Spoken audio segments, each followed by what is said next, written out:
Good evening, all the esteemed educators. I hope all of you are having a good time and lot of interesting takeaways. So as all of you sitting here represent K-12 segment, so I like to just reflect on the same. As we all know, India's K-12 segment is biggest in the world. How many schools do we have in India? Any idea? So we've almost 1.5 million schools, around 14.70 lakhs. We have 260 million school goers. And if I talk about the youth under 25, we have almost 40 million youths in India. 1 in every 5 youth across the world is an Indian. And we are not only the biggest, we are one of the most diverse K-12 segment also. We have schools being operated from 4 rooms to being operated out of 40 acres. We have schools being run by the charitable organizations to the schools being run by the corporate houses, schools being run by the municipalities, schools in the rural area to school in the metropolitans. Even the students in our classrooms are diverse, from first-time learners to those belonging to very humble background, to the students belonging to affluent families. In terms of their intelligence quotient, children who are very, very bright, to the students who are struggling a bit. So there is diversity even when talk about the parents who are also an important stakeholders. So we also cater to the diverse genre of parents. So being the biggest and being the most diverse in the world, how do we handle this enormity? Also, in wake of the fact that we are in 21st century, we call this world a VUCA world, which is volatile, uncertain, complex, ambiguous. This era is an era of emerging technologies. From information era, industrial era 1.0, where we started using steam as a source of energy, to industrial era 2.0, where electrical gadgets, electrical machines replace the steam engines, to the era of internet in middle of 20th century, where everything changed with the advent of internet. The mode of communication changed. Machines replaced the human resource, to this present era of artificial intelligence, virtual reality, big data, design thinking. And also we have to keep it in mind that we are preparing these children in our classrooms for the era, for the future, 20 years down the line, which is still unknown. The kind of jobs and the businesses these students are eventually going to land themselves into are still unknown, or probably have still not been invented. So what do we do? How do we handle this big quantum? How do we take care of the needs and aspirations of this generation, which we refer as a digital generation? And we are all digital immigrants, by the way. So what do we do? How we transform? How we take care of the aspirations of this new generation? How do we skill them?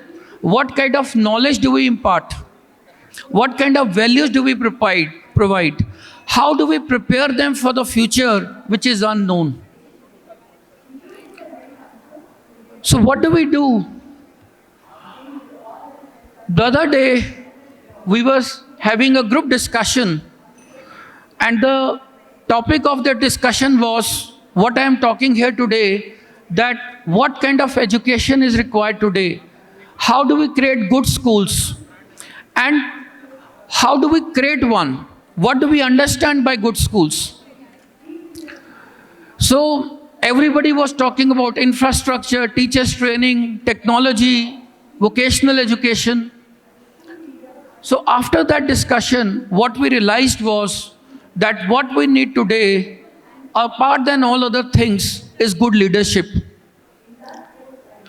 A leadership which can prepare the students for the unknown future. A leadership which can transform the education. A leadership which is not like a banyan tree beneath which nothing grows. A leadership which can bring the transformation, which can convert all the schools into good quality, effective, visionary schools. A leadership which can help the educators realize that it's not about the marks, it's about making a mark. It's not about the curriculum, it's about the skills. It's not about the knowledge, it's about the application of knowledge. How this thing will happen? So many of these edtech companies, they've displayed their products. How do we leverage technology? So all these things, if I find one solution, that is leadership. And I compliment all of you that all of you are here because all of you want to learn. All of you want to change. All of you want to transform. So being a leader in K-12 segment, it is a common responsibility that we change the way we think. We change the way we impart education to the students. We have to learn, unlearn and relearn ourselves. We have to understand we can't teach the children today the way we taught them yesterday. They say if teach the children today the way you taught them yesterday, you'll be robbing them of their tomorrow. So what kind of schools do we require? What kind of classrooms we need? What kind of skills do we give to this younger generation so that they can realize the vision of Viksit Bharat? They can make India a manufacturing hub. They can take India into 2047. They can take India from a league of developing nation to a developed nation. They can take India to those times again when we were referred to as a Vishwa Guru. So what do? I think this is something we all need to realize, we all need to learn. What kind of skills these children need today? Collaboration, critical thinking, creativity, problem solving, resilience, perseverance. How do we work on their IQ, EQ and SQ and AQ now? Earlier we used to talk about intelligence quotient. Then we're talking about, emotional quotient. We started talking about social quotient. And now we are also talking about adversity quotient. So what do we do to empower children with this ability to face adversity, to come over the failures? Fail is the first attempt in learning. So how do we empower them? This we all need to understand, that we can empower them, we can impart all these skills only if we possess all these skills. So we have to change ourselves. We have to change our mindset. We have to be the change which we want to see in these students. So the kind of, VUCA word I was talking about, from being, volatile to vision, from uncertainty to understanding, from complexities to collaboration, and from ambiguities to agility and adaptability. This is what we need to do. We need to become agile. We need to adapt. We need to leverage the power of technology, we need to create a better understanding. We need to have a vision for our institutions, for ourselves. Only then we can transform the education system. So I will exhort all of you to shred your inhibitions, whether you are from a small school or a big school, you are from a charitable organization or a commercial organization, our objective is the same. So let's equip this coming generation with the right skills. Let's change our approach from marks to making a mark. Let's adapt. Let's, exhibit, the kind of skills which we want to, see in the students who are going to take us to 2047. And that is what is the theme of the event here today. So my compliment to all of you.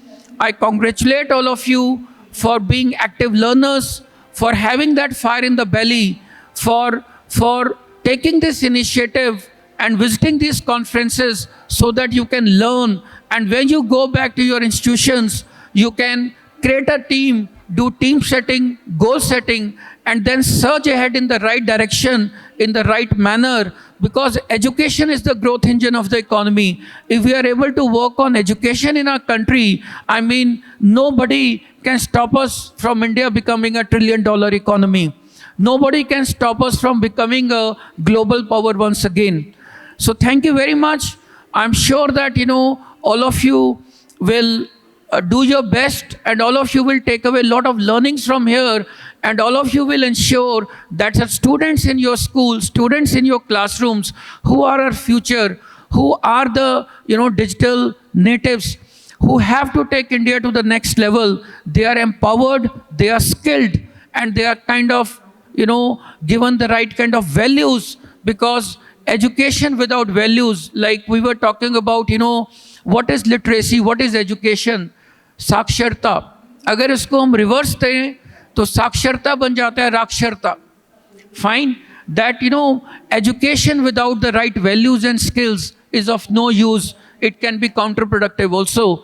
So thank you very much. God bless you all. Looking forward to transformation, looking forward to lot of creative work, and let's all work together to realize the spirit of new national education policy and transform our schools, transform the education which can only transform India. Thank you very much. Jai Hind.